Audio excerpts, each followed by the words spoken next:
Glória a Deus. Os irmãos podem se assentar. Quero saudá-los com a graça e a paz de Jesus. Amém, amados? Deixa eu confessar um pecado para os irmãos. Quando a gente está num evento grande como esse, e a gente é convidado a pregar, nós somos tentados com uma tentação poderosa. Nós vemos um homem como André, um homem abençoado, tem abençoado a nação, e Deus o usa na ministração, ele levanta o povo, e a gente vê o povo de Deus sendo abençoado pela adoração. A gente vê o povo pulando, saltitando, celebrando, ficando em pé 2 horas adorando ao Senhor. Isso é lindo. E aí, quando chega a hora da palavra, em todo canto do planeta acontece uma ação fenomenológica. Há um esvaziamento na hora da palavra. Fala, Jeová. É isso aí, irmão. Que Jeová fala, ele sempre fala. Que a gente escuta é que eu tenho dúvida, não é verdade?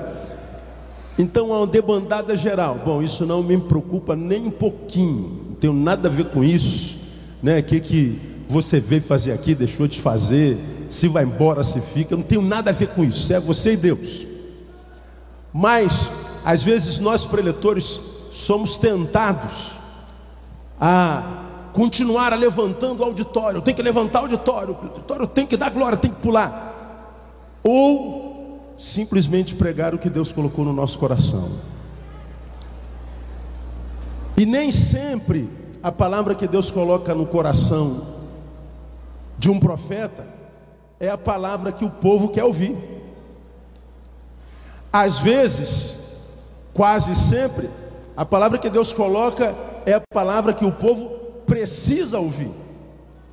Nem sempre a palavra que a gente precisa ouvir é uma palavra agradável aos ouvidos. Ela é amargosa no início, depois que ela se torna doce. Então muitas vezes nós somos tentados a desvirtuar a palavra que Deus colocou no nosso coração para levantar e impressionar a multidão. E eu tenho visto muita gente ceder essa tentação. Mas eu quero dizer aos irmãos o seguinte: eu não vou ceder essa tentação, e não pretendo ministrar o seu coração, no pouco tempo que eu pretendo ministrar, alguma coisa que você queira ouvir. Eu vou ministrar alguma coisa que eu creio de todo o coração, Deus colocou no meu coração para você, e que você precisa ouvir. Amém, amado? Quantos querem ouvir o que precisam ouvir da parte de Deus? Diga: eu quero, Senhor. Então me ajuda, dá uma catucada, mas que ele sinta, não é só um toquinho. Dá uma catucada nesse irmão, fala assim: meu irmão, cala a boca que Deus vai falar comigo agora. Diga para ele aí. Catuca o que está do outro lado. Você também, cala a boca, meu irmão, que Deus vai falar comigo agora. Você está entendendo essa palavra até aqui? Amém ou não? Por que eu estou ministrando essa palavra? Escute isso aqui. Havia um garotinho que amava muito seu pai.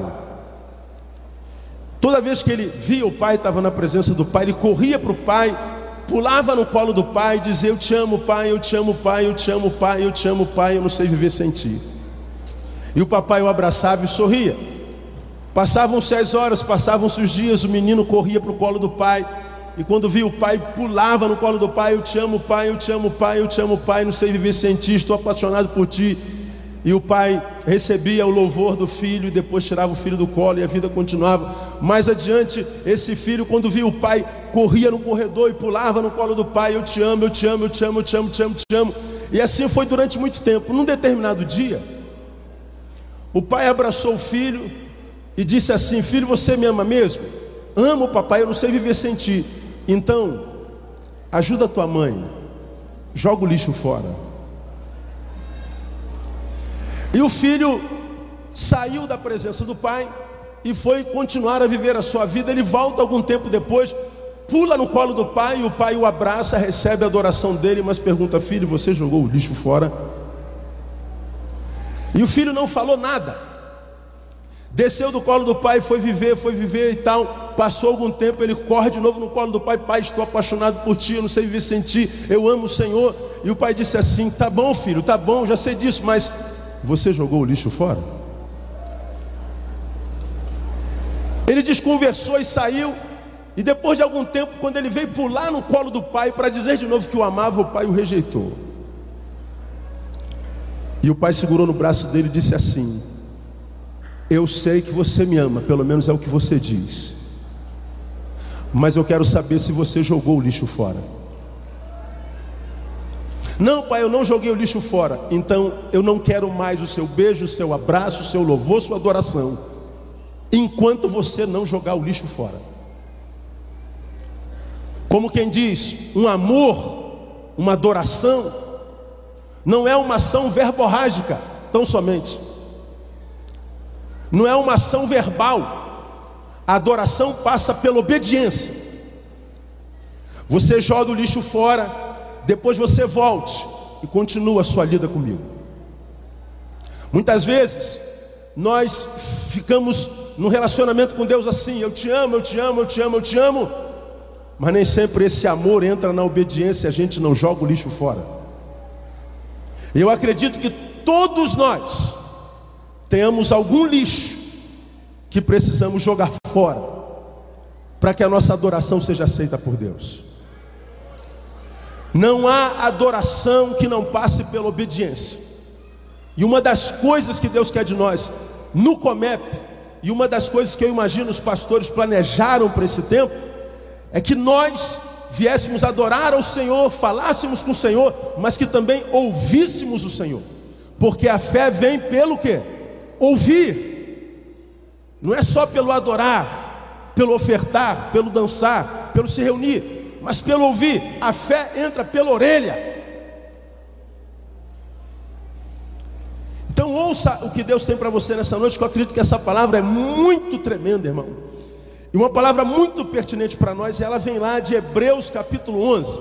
Abra sua Bíblia em Hebreus capítulo 11, porque eu sei que eu estou falando com uma geração de gente apaixonada por Deus. Amém ou não, amados? Diga assim: eu sou apaixonado por ti, ó Deus.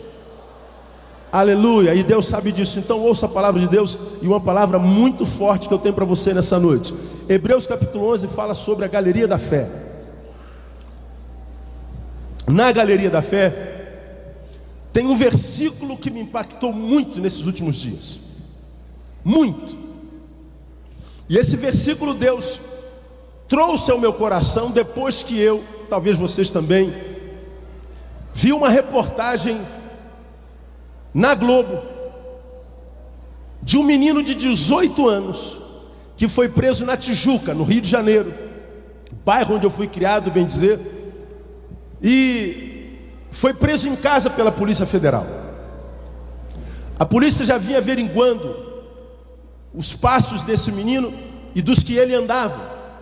E a Polícia Federal descobriu que o menino de 18 anos, ia fazer 19 anos nos dias seguintes, era chefe de uma quadrilha que trabalhava com pedofilia.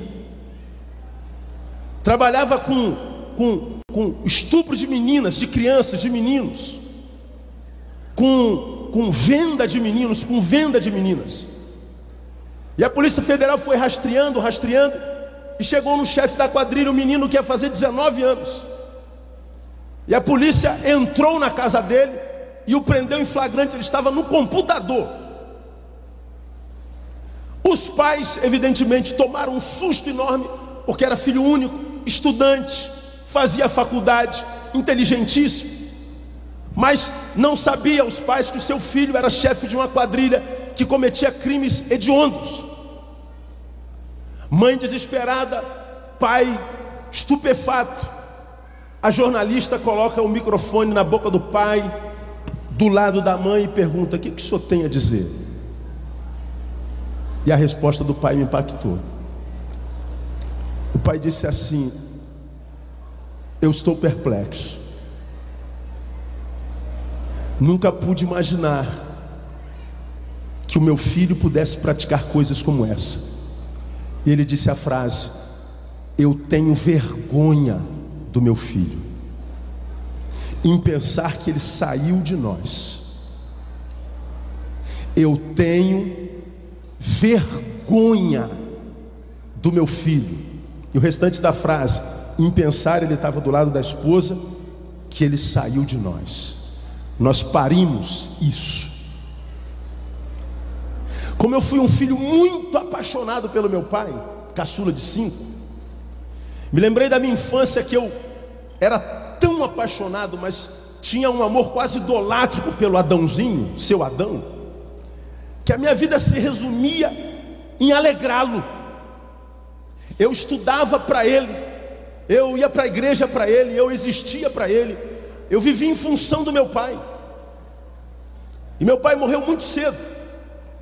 E ao ouvir desse pai, eu tenho vergonha do meu filho, essa palavra mexeu muito comigo. E eu acredito que o Espírito Santo me levou exatamente a esse versículo que está aí, em Hebreus capítulo 11, que traz uma palavra da parte de Deus muito séria, grave e pertinente. Hebreus capítulo 11, versículo 16, olha lá, está falando de um grupo de gente que vive um tipo de fé tão tremenda, que a respeito dos quais Deus diz o seguinte no versículo 11: mas agora desejam uma pátria melhor, isto é, a celestial. Agora olha o restante desse versículo: pelo que também Deus, leia comigo o restante, não se envergonha deles, leia mais, de ser chamado seu Deus, porque já lhes preparou uma cidade. Vou repetir: pelo que também Deus não se envergonha deles.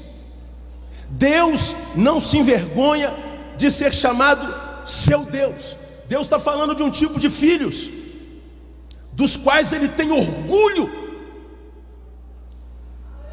Ele fala da galeria da fé, cita alguns nomes e os feitos desses homens, e Deus como que apontando para eles, André, diz assim: são meus filhos, tenho orgulho deles, tenho orgulho de ser chamado seu Deus. Isso é maravilhoso. Agora, essa palavra vem como oposto do que Jesus diz em Mateus capítulo 17. Volta a tua Bíblia um pouquinho e vamos lá para Mateus capítulo 17. Coisa interessantíssima.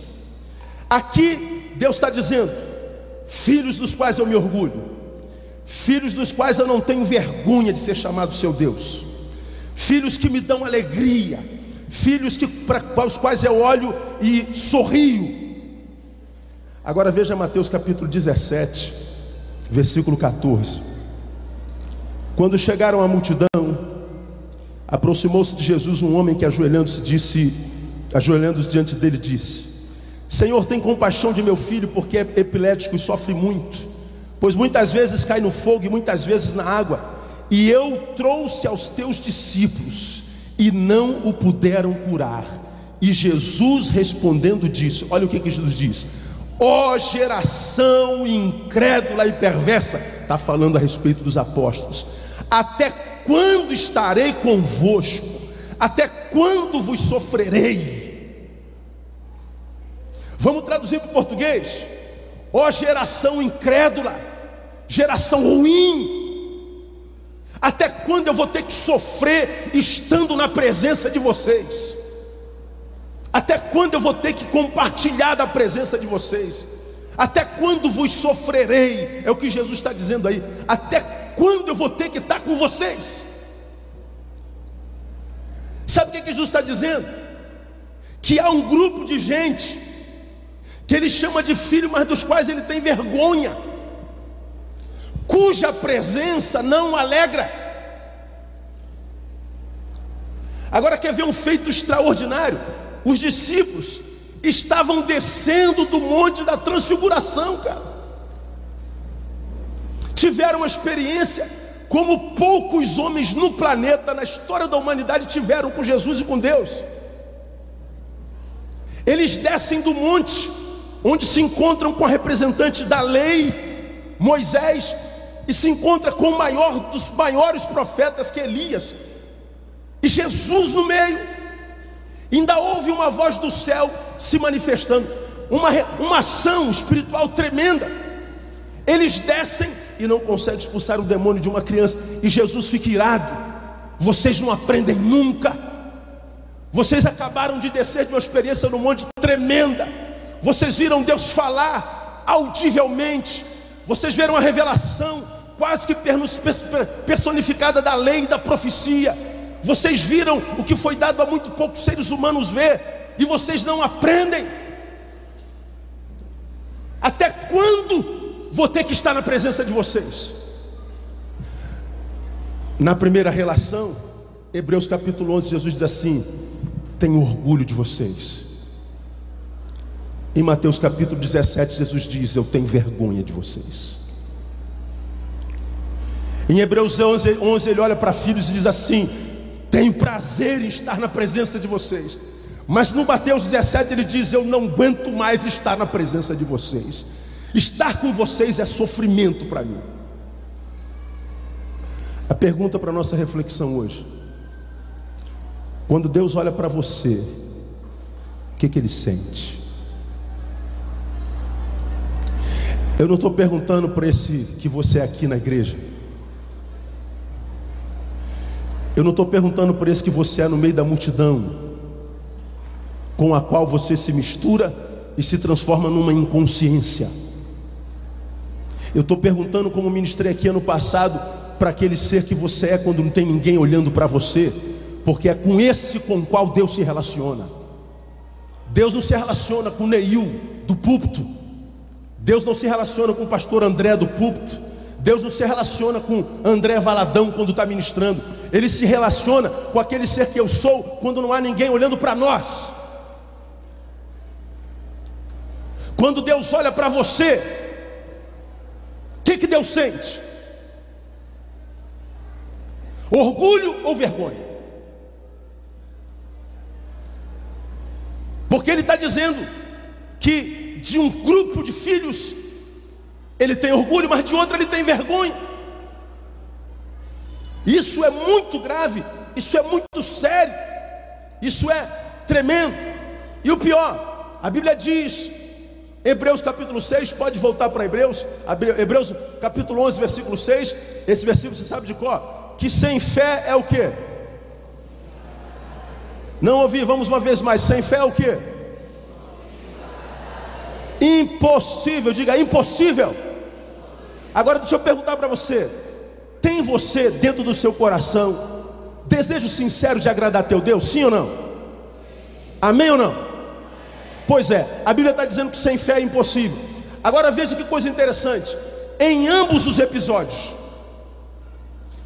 a rejeição ou aceitação de Deus, o orgulho ou a vergonha de Deus tem a ver com a fé. Lá em Hebreus 11, há um registro dos feitos pela fé. E por causa da fé que eles viviam, ele diz: eu tenho orgulho. Mas em Mateus versículo 17, também tem a ver com o exercício da fé. E por causa do exercício daquela fé, a despeito da experiência do monte e da transfiguração, Jesus diz: eu tenho vergonha. Então eu queria, irmão, falar sobre fé hoje, uma vez que uma bandeira que André está levantando no Brasil é fé. Toda vez que eu encontro com o André, ele está com fé nas costas. A camisa, não é? Qualquer canto a gente sabe do símbolo da fé. Então acho que caiu direitinho para nós essa palavra de hoje. Qual é a fé que em sendo vivida faz com que Deus tenha vergonha de mim? Porque é o que Deus está dizendo. Ambos os textos falam a respeito do povo de Deus. Não está falando de incrédulos, não está falando de gente que não conhece Ele. Ele está falando com o povo da fé. Ele está falando com o seu povo. Ele está falando com seus filhos. Ele está dizendo em Mateus 17 que eles tinham fé, só que uma fé que não agradava ao Senhor. Que fé é essa, irmão, que eu tenho ou posso ter e não agrada ao Senhor? Essa palavra aqui pode ser resposta para muitos de vocês que estão aqui escondidos no meio da multidão, celebrando a vitória e a conquista, e todos imaginam que você é isso mesmo, mas você sabe que, quem sabe, está vivendo o pior momento da tua história. Está aqui cantando vitória, mas vivendo derrota. Está aqui cantando que não há montanha que você não possa transpor, mas uma pedrinha está te derrubando, uma palavra te derrubou. Está aqui como quem está no monte da transfiguração, mas está passando de fato, de verdade, em essência, pelo vale da sombra da morte, e muitas vezes decepcionado com Deus, porque não sabe o que fez para estar passando o que está passando. Porque na nossa cultura, a evangélica, geralmente quando a gente sofre é porque a gente cometeu alguma coisa má, mas de repente você está aqui e Deus, quem sabe, fez esse cultão todo só para você e para mais ninguém. Porque Deus é assim, Ele trata a todos como se fosse um e trata um como se fosse todos. Portanto, eu acredito, irmãos, que o que Deus está fazendo aqui pode ser somente para você e absolutamente ninguém, no nome de Jesus. Por que eu estou passando por isso, pastor? Tenho buscado em Deus respostas, não entendo. Pois é, você pode estar vivendo uma vida de fé, mas vivendo uma vida de fé que não agrada a Deus, porque há uma fé que não agrada a Deus, há uma fé que faz com que Deus tenha vergonha, há uma fé que faz com que Deus me rejeite, a despeito de ser fé. Vamos falar sobre essa fé, quero mostrar duas marcas dela. Que fé é essa, irmão? Que faz com que Deus tenha vergonha de mim? Primeira, é a fé que eu vou chamar de fé egoísta. Fala comigo para você gravar, fé egoísta. Mulheres, digam fé egoísta. Tem homem aí? Homem, digam fé egoísta. Presta aquele lencinho vermelho que você está aí, macetoso, toalhinha. Não é rosa não, viu, irmão, é vermelho. É que o bagulho está doido aqui, como diz lá no Rio de Janeiro. Fé egoísta. Que fé é essa? É a fé tendenciosa. Vamos lá, vamos analisar um egoísta. Estamos no deserto e eu achei um copo d'água, e você está do meu lado, e nós estamos uma semana sem beber nada. Como eu sou um pouquinho mais forte que você, eu vejo a água e nós estamos nos rastejando, e a gente corre em direção à água, e eu chego na água primeiro que você. Eu sou egoísta. O que eu vou fazer com essa água? Não ouvi. Vou beber sozinho. E o outro? Dane-se. Para o egoísta, o outro não existe. Vamos lá, eu sou um homem solidário, sou um homem de Deus, sou mais forte que ele, e a gente corre na água, e eu peguei água, mas eu sou um homem de Deus, sou solidário, não sou egoísta. O que eu vou fazer com essa água? Vou dividir. Ou seja, eu não vou ter só para mim, eu não vivo só para mim, eu não quero só para mim. Eu entendo que o outro existe, e eu quero ser uma bênção na vida do outro. Mas o egoísta, ele não conhece nada que seja além do que eu. O que isso tem a ver com fé? Pois bem, vou mostrar para você.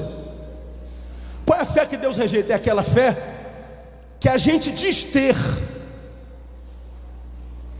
mas cujo único beneficiário dela sou eu, ninguém mais. Pastor, eu tenho muita fé em Deus, aleluia, eu tenho muita fé. Pastor, eu creio que Deus pode, eu creio que Deus faz. Pastor, Deus, eu tenho muita fé, amém. Isso é muito bonito de ouvir. Agora responda para Deus e para si: quem ganha o que com a tua fé? Quem é abençoado pelo fato de você ter fé? Na maioria de nós, ou dos crentes que eu conheço, ninguém é abençoado pela fé que ele tem. Nós cremos geralmente que Deus é poderoso para fazer milagre, e usamos a fé para fazer o milagre, mas geralmente quem é o beneficiário desse milagre? Eu. Vamos às nossas campanhas. Campanha da prosperidade, campanha da cura, campanha, inventa uma campanha aí. A gente vai à campanha e a gente carrega a nossa fé, mas a gente vai na campanha à busca de quê? De algo para nós. Qual é a fé que, embora seja fé, Deus rejeita é aquela fé cujo único beneficiário do milagre sou eu. A fé é sempre para milagre, e o milagre é sempre para mim. O milagre tem sempre a ver com alguma coisa, e a conquista dela, a posse dela. E mais, a gente acha lindo. Temos uma fé que faz com que eu me aproxime de Deus, mas eu me aproximo de Deus porque eu creio que Deus tem poder. Para quê? Fazer algo para mim.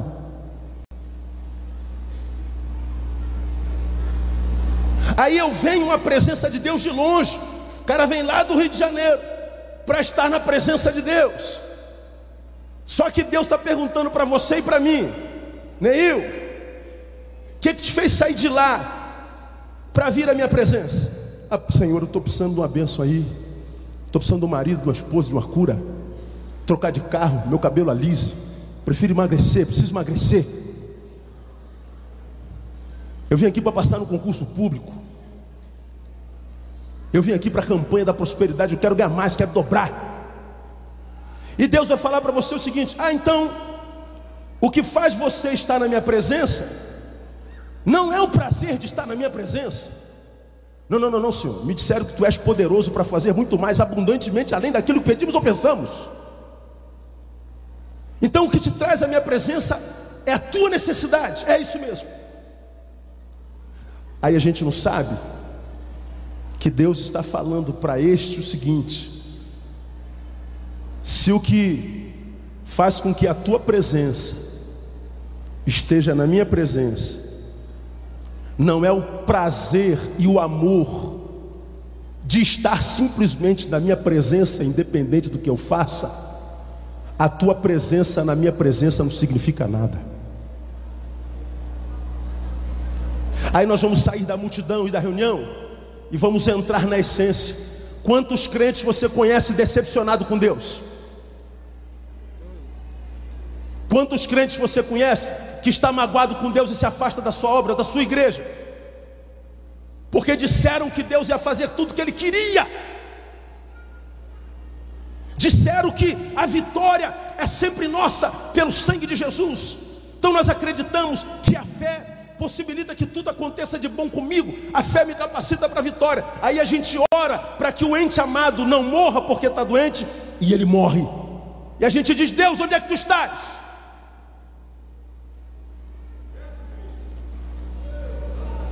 A gente pede a Deus para que a gente passe no concurso público e a gente é reprovado.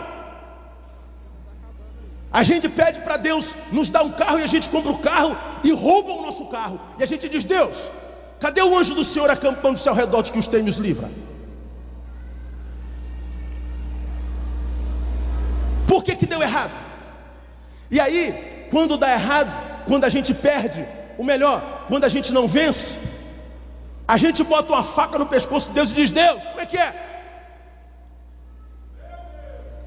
Me falaram que a fé possibilita tudo, que a fé é a porta para tudo. Me disseram que a fé ia fazer com que eu vencesse. Me disseram que a vitória é nossa, que 1000 cairiam ao meu lado, 10.000 à minha direita, e eu não seria abalado. Você está dizendo assim: Deus, eu preciso que tudo dê certo o tempo inteiro. Pois é, como não dá tudo certo o tempo inteiro, quando dá errado e não acontece o que a gente quer, a gente para de adorar e começa a murmurar. A gente é deformado da qualidade de adorador para murmurador. Somos uma geração que não aprendeu a perder. A gente só está ouvindo palavra de vitória, ufanistas muitas vezes, gente pregando para nós uma mensagem que não é evangelical. Está entre os evangélicos, mas não é evangelical. Que diz que eu não fico doente, de que meu carro não é roubado, de que eu não perco. Irmão, eu sou vascaíno.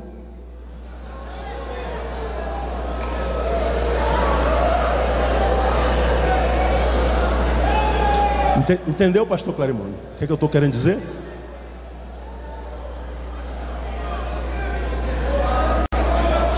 Sangue de Jesus tem poder. Olha o flamenguista sendo usado pelo diabo. Vira flamenguista.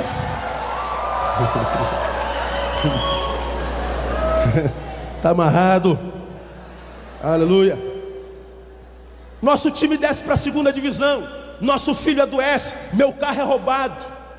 Muitas vezes eu estou andando no chão, na rua, de sandália havaiana, e a gente está aí, quem sabe muitas vezes adorando, distraído. Aí tem uma bendita de uma pedra no chão, e tu bate com a quina do dedinho. Pum! Aí tu diz assim: filho da perdição. É porque é crente. Vem na boca. Agora, se não é adorador, diz assim: meu Deus, onde é que tu estás que não guardaste meu pé?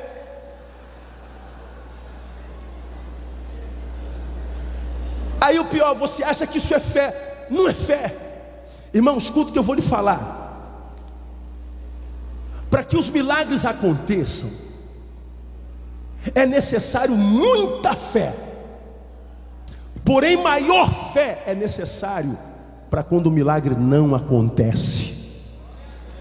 Mastiga com o dente do teu cérebro aí. A gente sabe quem tem fé é o pensamento positivo pela forma como ele lida com a dor, com a adversidade, com as covas, com os vales. Pensa comigo, eu dei uma topada e quase xinguei um palavrão. Droga, porcaria. A gente maldiz por uma semana. Droga, onde é que tu estás? Que meu pé arrebentou meu pé, quebrou meu dedinho. Sentado lá adiante tem um cadeirante dizendo assim: engraçado, você está amaldiçoando porque chutou uma pedra com teu pé. O meu sonho era poder estar de pé para chutar uma pedra. Nós murmuramos porque temos, por exemplo, astigmatismo, temos miopia. Você usa um óculos fundo de garrafa. O teu óculos, que para você é uma desgraça, é o sonho de um cego. Qual é a crise do homem aqui no Oriente? É que a gente está engordando. Aí um monte de vocês está em depressão porque põe a mão na barriguinha e pega o quê? Um pneuzinho. Me mata, Deus. Tem estria, celulite. A gente está chorando, pastor Clarimundo, porque está gordo. Vamos até a Etiópia. Vamos para o Sudão, pastora. Vamos ver do que eles estão reclamando lá. Porque não tem nem mais rato para comer. Não tem água para beber.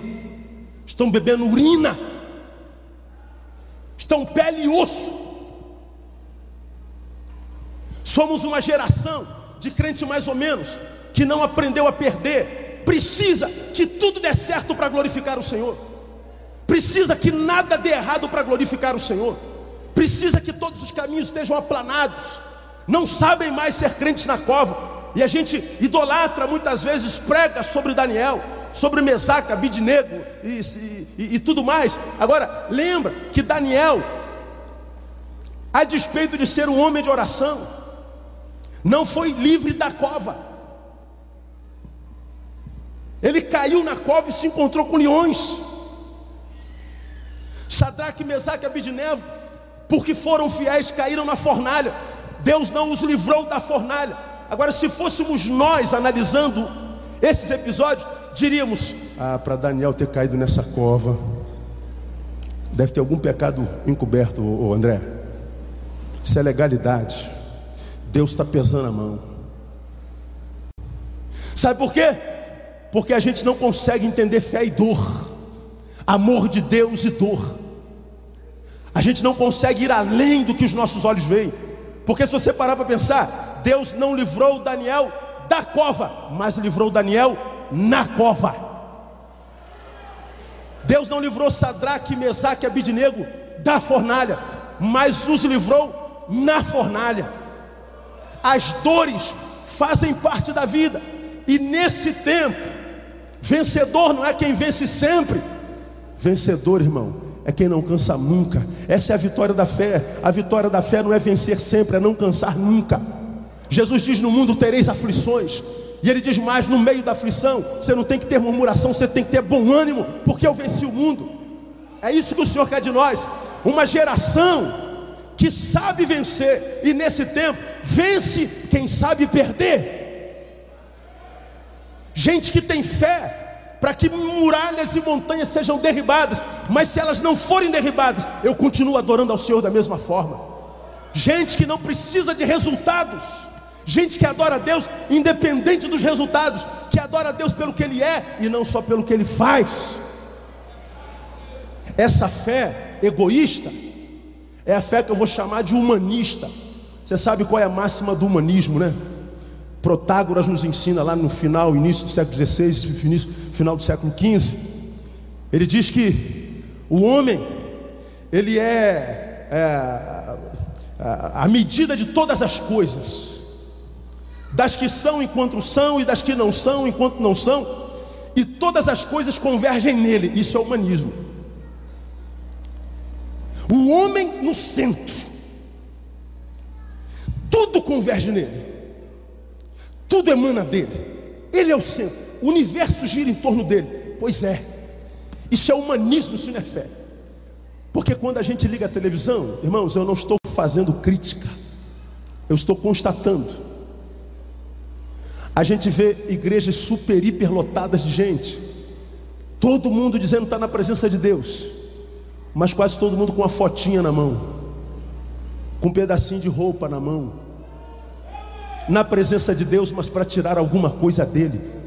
Ninguém olha para o lado, ninguém reconhece a dor do outro, ninguém sabe o que está acontecendo no todo, ninguém pensando na sociedade, ninguém pensando no outro, cada um pensando em si. Uma multidão de alienados, uma multidão de indivíduos que não reconhecem a presença do outro. Gente que diz ter fé, mas uma fé cujo beneficiário é somente ele. Estão na presença de Deus, mas por causa dele. Eles querem que as coisas converjam nele. Ele quer que as coisas girem em torno da necessidade dele. Agora escuta o que eu vou lhe falar no nome de Jesus. O evangelho é o oposto do humanismo. No humanismo, o homem está no centro. No evangelho, o homem sai do centro para que Jesus seja o centro. Você se lembra do que eu preguei aqui ano passado? Eu disse para você uma frase que você vai lembrar, quer ver? A coisa principal é fazer da coisa principal a coisa principal. Lembrou? Vamos juntos? A coisa principal é fazer da coisa principal a coisa principal. Qual é o nome da coisa principal? Jesus. Então, meu irmão, escuta o que eu estou te falando. Na tua vitória, Jesus tem que ser glorificado. Na tua derrota, Jesus tem que ser glorificado. Você venceu, Jesus tem que ser glorificado. Você perdeu, Jesus tem que ser glorificado. Ele é o centro de todas as coisas. Eu estou saudável, Jesus tem que ser glorificado. Eu adoeci, Jesus tem que ser glorificado. Porque Deus não muda a proporção do que acontece comigo. Por onde eu passo, eu conto uma experiência que vivi, dolorosa, mas tremenda. Chegava de uma viagem no exterior, e assim que desci no aeroporto, me foi dito que uma criança que tinha leucemia na nossa igreja faleceu. Oramos por ela, a vida inteira dela, descobriu que tinha leucemia com 6, morreu com 11. Oramos para Deus curar aquela criança, ela morreu. Desço no aeroporto, pastor, o enterro é agora. Eu saí do aeroporto do Galeão, a sprinter da igreja me pegou e fomos para o Jardim da Saudade, atravessamos a cidade e eu fui fazer o enterro. No meio do caminho, pastor Carimu, eu ia pensando, meu Deus, o que se fala no sepultamento de uma criança de 11 anos, por quem nós oramos demais. Irmão, imagina a oração, multiplica por 10. Deus cura. E a criança morreu. Eu chego no velório, uma multidão de gente chorando. Mas antes de chegar no velório, dentro da sprint eu perguntava a Deus, o que eu falo para acalmar esse coração? O que eu vou dizer, Deus? O que se prega num momento como esse? É a vontade de Deus. Isso é bonito, é claro que é. Agora, submeter essa vontade. No meio do caminho toca o telefone de um advogado da nossa igreja. E o Marcelo me liga esbaforido, mas feliz da vida, celebrando. E ele diz: pastor Neil, meu querido pastor, meu filho nasceu. Carlinha teve uma gravidez conturbada, difícil. A criança poderia nascer com deficiência. E aí o filho do Marcelo nasceu perfeito, saudável, lindo, maravilhoso. E o Marcelo ligou para mim saltitante, mas alegre: meu pastor, Deus é bom, Deus é bom, Deus é bom, Deus é bom. Eu estou indo para sepultar uma criança. No meio do caminho: pastor, eu estou aqui, acabou de nascer, meu filho é uma bênção. Eu falei: entendi, Senhor. Eu chego no velório, está lá o corpinho dela no caixão. E eu pego a palavra e digo assim: eu imagino que muitos de vocês estão aqui perguntando: onde é que está Deus numa hora dessa? Filha única, 2 pais crentes fiéis, presentes, ativos, centenas de igrejas orando, milhares de crentes clamando, mas ainda assim nós estamos diante de um corpinho de 11 anos. Na cabeça da maioria de nós está a questão: será que Deus é bom mesmo? Se Deus é bom, como é que Ele permite um troço desse? Aí você vê as cabecinhas assim: verdade. É que Deus pode permitir um negócio desse? Uma pessoa que estava perto de mim falou assim: gostei desse pastor. É verdade. Como é que Deus pode permitir um negócio desse? Como que a gente pegasse no colarinho de Deus? Pode se explicar, velho. Alguns de vocês estão questionando a bondade de Deus porque nós estamos nesse velório. Como pode um Deus bom permitir que coisas ruins aconteçam com a gente? Pois bem, deixa eu contar uma história para vocês. Eu disse lá no velório, eu estava vindo para cá, recebi um telefonema de um membro de minha igreja, saltitando, celebrando, esbaforido, no telefone, gritando, cantando, chorando, sorrindo, dizendo: pastor, meu filho nasceu, meu filho está bem, meu filho está perfeito, meu filho é maravilhoso, Deus é bom. Pois é, irmãos, nós estamos no velório, Deus é mau. Agora vamos lá para o berçário onde está o doutor Marcelo. Lá no berçário uma criança nasceu. Deus é o quê? Bom. Aqui no velório, na dor, Deus é mau. Mas no mesmo dia, na mesma hora, se a gente fosse para o berçário, Deus é bom. Aconteceu o que eu não queria, Deus é mau. Aconteceu o que eu queria, Deus é bom. Nunca pensei que uma desgraça dessa podia acontecer, Deus é mau. Deus fez mais do que eu imaginava, Deus é bom. Fui demitido, Deus é mau. Passei no concurso, Deus é bom. Divorciei, Deus é mau. Casei, Deus é bom. Deus é bom ou é mau, afinal de contas? Você acha que Deus muda em função do que acontece comigo e contigo? Você acha que Deus deixa de ser quem é porque o meu carro foi roubado, porque uma desgraça aconteceu? Não, Deus não muda, a não ser dentro de alguns de nós que tem uma fé egoísta. Nossa dor tem o poder de desdivinizar Deus em nós. Nossa dor tem o poder de deformar a imagem de Deus aos meus olhos. Mas se isso acontece contigo, é porque você não tem a fé que faz com que Deus tenha orgulho por você. Porque quem tem fé de Deus, quem tem fé plantada pela palavra, vai fazer como Jó: o Senhor deu, o Senhor tomou, bendito seja o nome do Senhor.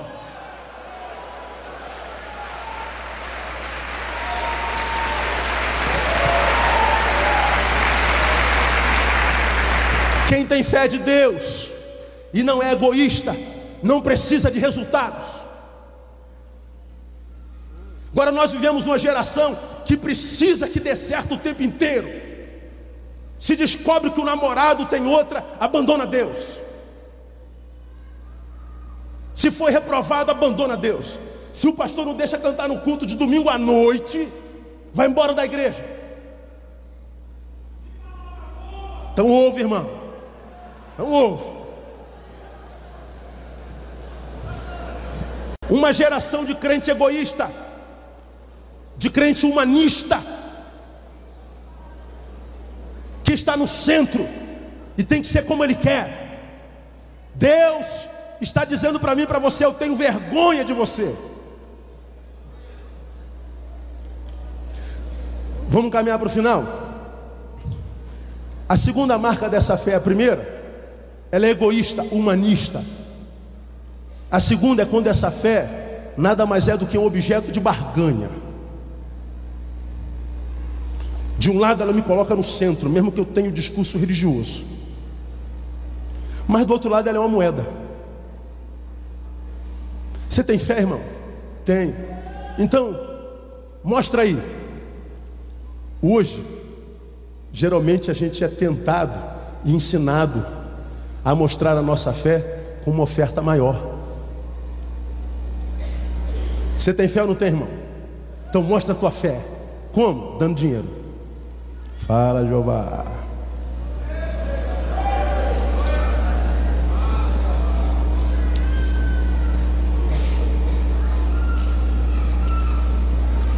Porque se você não dá alguma coisa, você não tem fé. Aqui tem gente que tem muito dinheiro. Aqui tem gente que veio com dinheiro da passagem e não tem dinheiro de volta. Ele veio pela fé. Falou assim: Senhor, tem dinheiro para ir. Voltar depende do Senhor. Duro feito um coco.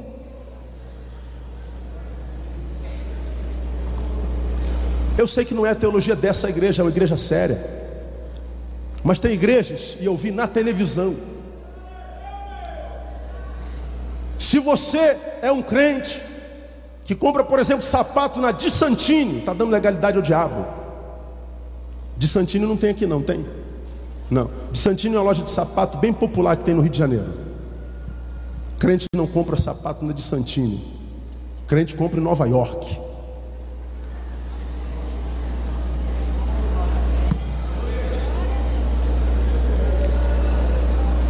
Jesus não aceita moeda. Jesus não aceita a nota de R$1, de R$2. Agora, qual é o discurso? É que a gente tem que fazer com excelência. A excelência é sinônimo de grandeza, de ostentação. Agora Jesus, pastor Clarimundo, estava num culto lá atrás, quase como um fofoqueiro. Chegou a hora do ofertório. Ele ficou olhando, vamos supor que essa caixa aqui seja o gasofilaço. Vamos ofertar, irmão. Aí vem todo mundo ofertando, e Jesus ficou olhando assim para o gasofilaço e para o dinheiro que você colocar no gasofilaço. Vigiando a gente. Depois parece que ele pega o microfone e fala assim: ó, eu vi quanto é que vocês deram. Alguns de vocês colocaram milhões. Você quer saber de uma coisa?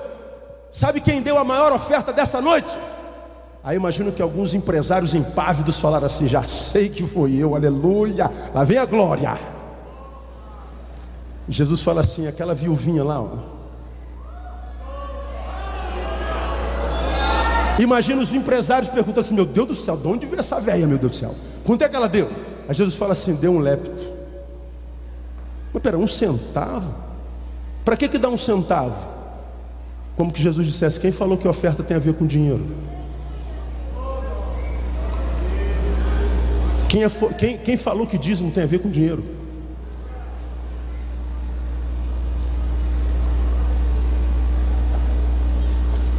Gente, muitas vezes nos versículos, Deus ama quem dá. Não, Deus não ama quem dá. Deus ama quem dá, completem, com alegria.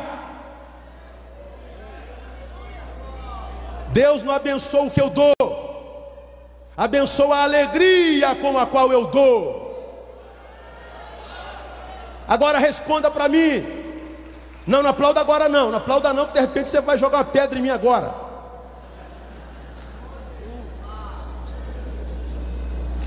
Como é que nós aprendemos? Quantos têm um sonho? Quantos têm um projeto? Quantos querem uma bênção de Deus? Todo mundo quer. Então você vai mostrar para Deus o tamanho da sua fé. E como é que a gente mostra o tamanho da nossa fé? dando um ofertão.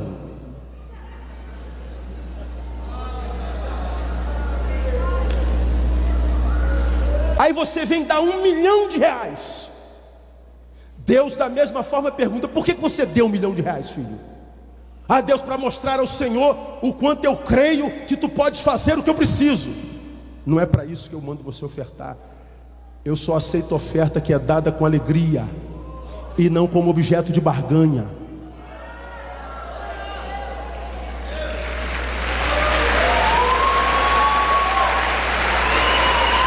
A dinâmica do reino: eu não dou para ser abençoado, porque sou abençoado, dou. Porque sou abençoado, eu tenho prazer em dar com excelência, mas eu não dou para receber alguma coisa em troca. Porque se assim for, quem não tem o que dar tem a sensação que está sendo rejeitado por Deus. Fazia pós-graduação, minha última pós-graduação, tenho 8, irmãos, para a glória de Deus. Convidei um amigo para ir na minha igreja, e ele disse assim: Neil, eu não vou lá não porque eu estou duro. Mas peraí, o que tem a ver vir à minha igreja e estar duro? Ué, Neil, não tem que dar dinheiro lá, porque me disseram que se não for para dar uma oferta grande, não precisa nem ir. Agora, onde é que ele aprendeu isso? Eu não vou à tua igreja porque eu estou duro. Irmão, escuta o que eu vou te falar no nome de Jesus. Pode sonhar, pode projetar, pode pedir a Deus, pode colocar diante do Senhor, porque o que Deus tem para você já está pago pelo sangue do Calvário.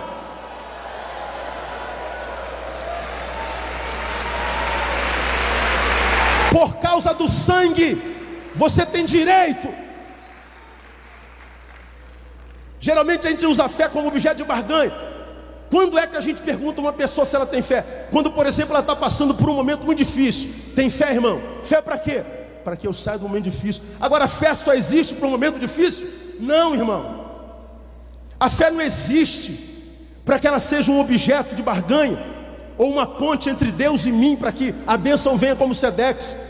A fé, ela me capacita para tomar posse da vitória, para que eu não me ensoberbeça. Mas a fé me sustenta para quando a vitória não vem, para que eu não me mediocrize, para que eu não me sinta menor.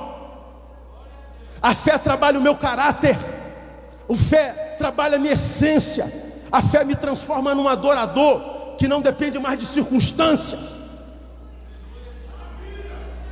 Eu não preciso de fé só quando eu estou mal, preciso de fé quando eu estou bem. Tenho me encontrado com crentes com depressão, com complexo de inferioridade na igreja, porque toda vez que a gente vai ouvir um testemunho de fé, é alguém que chega assim: irmãos, quero contar minha vida para os irmãos, aleluia. Eu matei 500 pessoas, estuprei 600 mulheres, fumava 30 quilos de maconha por dia. Numa ocasião eu matei uma mulher e arranquei o coração dela com a mão e comi com um dente. O cara vai contando a desgraça dele toda. Mas graças a Deus, o Espírito Santo me alcançou, aleluia. E a igreja vem abaixo, porque é um ato de fé, de libertação, de cura. Mas se chegar alguém aqui e fala assim: irmãos, eu nunca bebi, nunca roubei, nunca traí minha esposa, eu nunca nem colei na prova,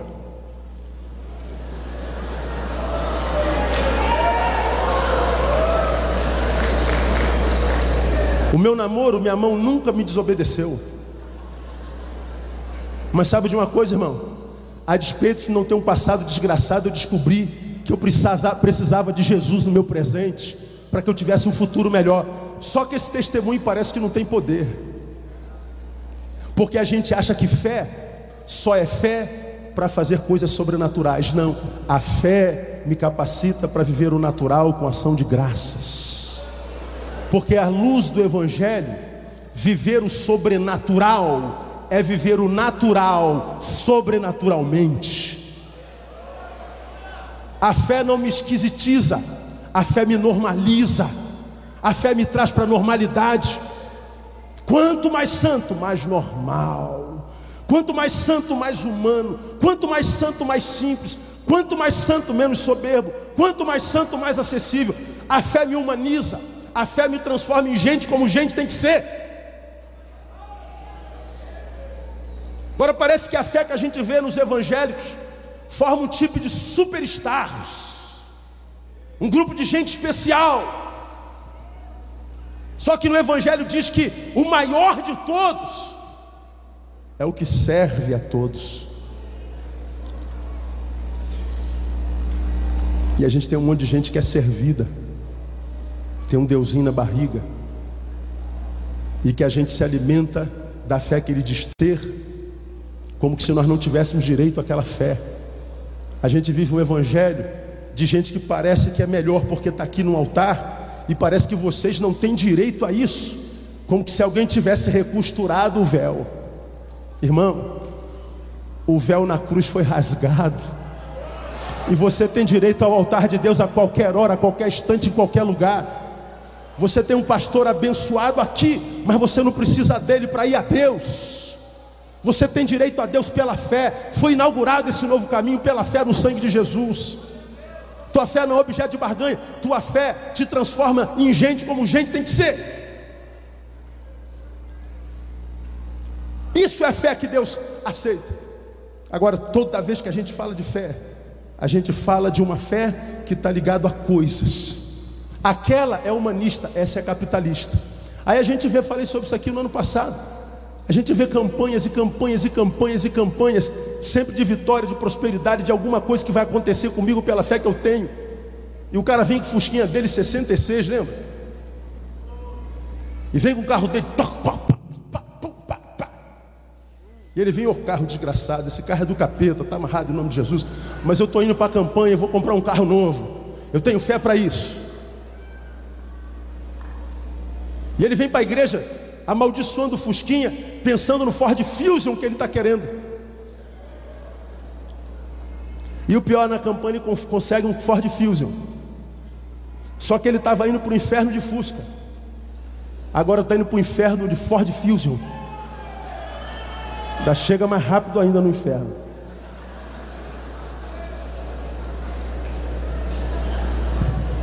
Mudou o modo de ir, mas não mudou o destino. Mudou o lugar para onde, a forma como vai, mas não mudou a essência, não mudou a mentalidade.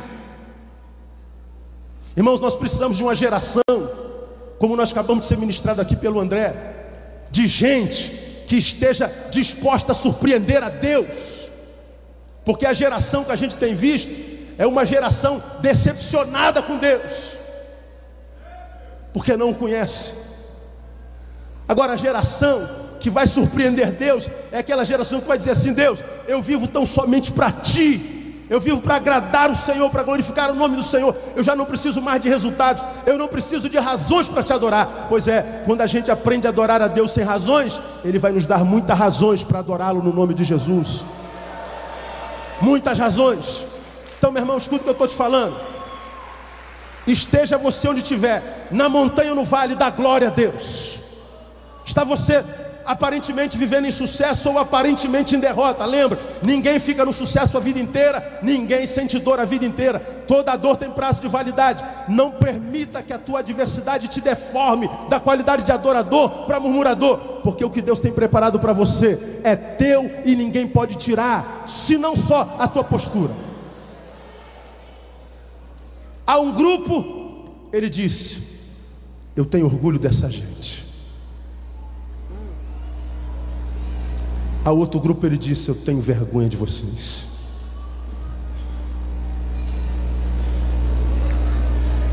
A um grupo ele disse: eu tenho prazer em estar na tua presença. A outro grupo ele diz: eu não suporto mais estar com vocês. O que Deus sente quando olha para você?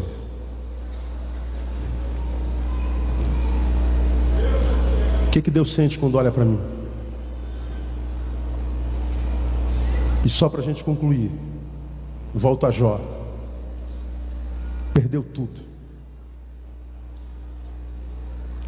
A mulher não suportou o tamanho da dor porque foi grande, e ela se descontrolou e deu um conselho a Jó. Qual foi? Amaldiçoa logo esse teu Deus e morre. Suicide-se. Essa é a teologia da mulher de Jó. O que adianta servir a Deus se a gente não recebe nada dele, Oséias? O que adianta a gente servir a Deus se Ele permite que tudo seja tirado de nós? O que adianta estar na presença de Deus que não me dá coisa nenhuma, pastor Parimu? Que não nos livra da dor, da derrota, do fracasso. Então quer saber? Amaldiçoa logo esse teu Deus e se mata. Essa é a teologia da mulher de Jó.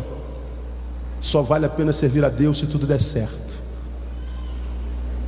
Mas Jó respondeu a sua mulher com todo ele carinho e falou assim: mulher, você enlouqueceu. Receberíamos o bem de Deus e não receberíamos o mal? Amor, o Senhor o deu e o Senhor o tomou. Por isso eu continuo dizendo: bendito seja o nome do Senhor. Na teologia de Jó, vale a pena continuar servindo a Deus, mesmo que Deus não lhe dê nada, mesmo que Deus lhe retire tudo, mesmo que Deus o entregue na mão de Satanás. Vale a pena servir a Deus. Essa é a teologia de Jó. Agora, porque Jó tinha essa teologia, ele teve experiências profundas com Deus, muito maiores do que aquelas quando ele tinha tudo. E no final do seu livro está lá escrito: meu Deus, antes eu te conhecia só de ouvir falar, minha relação contigo era teórica, agora os meus olhos te veem. A minha relação contigo é empírica. Porque você quer saber, irmão, o nosso Deus não é só Deus da montanha, nosso Deus é Deus do vale. O nosso Deus é Deus do obscuro, das trevas. Nosso Deus é Deus até no inferno. Deus é Deus em qualquer lugar. O empresário perguntou ao pastor: pastor, eu perdi tudo, perdi todos os milhões de minhas casas, meus bens, cheguei ao fundo do poço, eu cheguei ao fundo do poço, o que eu faço? O pastor disse para ele: agradeça a Deus porque esse poço tem fundo. E para quem chegou ao fundo do poço, só tem um lugar para olhar. Para onde é? Para o alto. E de onde é que vem o nosso socorro? Do alto. Então escuta o que eu vou lhe falar. Você pode estar no fundo do poço, portanto você está no ponto de Deus fazer um milagre, porque você só pode olhar para o alto. Então aprenda a dar glória a Deus em qualquer circunstância, e você vai ver que a sua vida nunca mais será a mesma. Deus não nos chamou para o sucesso, Deus nos chamou para a obediência. E sucesso para Deus é ser fiel em qualquer circunstância. Quem tem ouvidos ouça, quem tem entendimento entenda o que o Espírito diz à igreja. Deus te abençoe com essa fé, e que Deus, quando olhar para você, dê um largo e grande sorriso, porque a tua fé independe de resultados. Por isso ela vai ter muito resultado no nome de Jesus. Quem recebe essa palavra?